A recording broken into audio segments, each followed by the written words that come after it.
Selamat malam, Virgi. Mengapa ancaman shutdown atau penutupan pemerintahan terus-menerus terjadi di Amerika Serikat? Ya, oke. Secara singkat atau singkatnya jawabannya adalah ketidaksepakatan atau kebuntuan wakil rakyat AS untuk meloloskan anggaran tahun fiskal selanjutnya. Mekanisme ini memang unik dan mungkin hanya terjadi atau hanya ada di Amerika karena tiap badan pemerintahan di Amerika ini bisa dikuasai oleh partai yang berbeda-beda.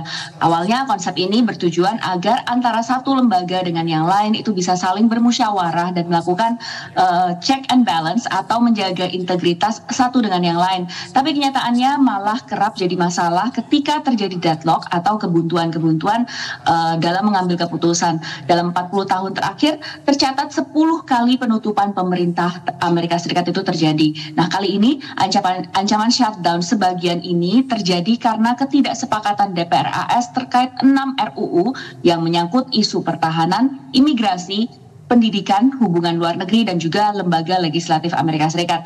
Total anggaran untuk 6 RUU ini mencapai 1,2 triliun dolar dan nasibnya harus ditentukan sebelum jam 12 malam Jumat malam waktu Washington agar penutupan sementara dari badan-badan pemerintahan yang bersangkutan tersebut tidak terjadi. Oke.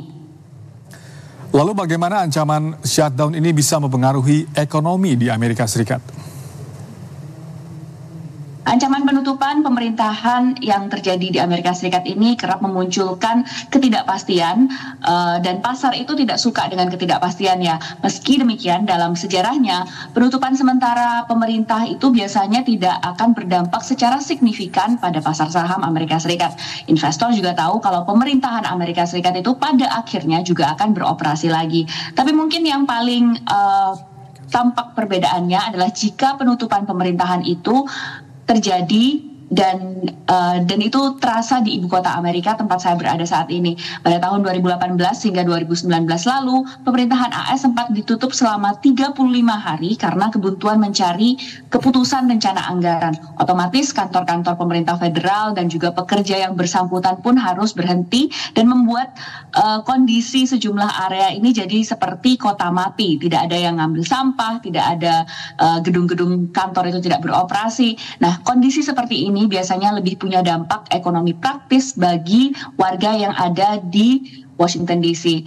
Dan semakin lama penutupan pemerintah itu juga akan mempengaruhi data yang terkumpul dalam kehidupan sehari-hari dalam warga Amerika Serikat untuk mengambil keputusan, terutama keputusan penting dalam membuat kebijakan, serta juga mempengaruhi penetapan suku bunga acuan yang dilakukan oleh Bank Sentral Amerika Serikat. Oke. Baik, terima kasih Virgi informasi dan ulasannya. Virginia Gunawan, jurnalis VOA melaporkan dari Washington DC, Amerika Serikat. Selamat malam.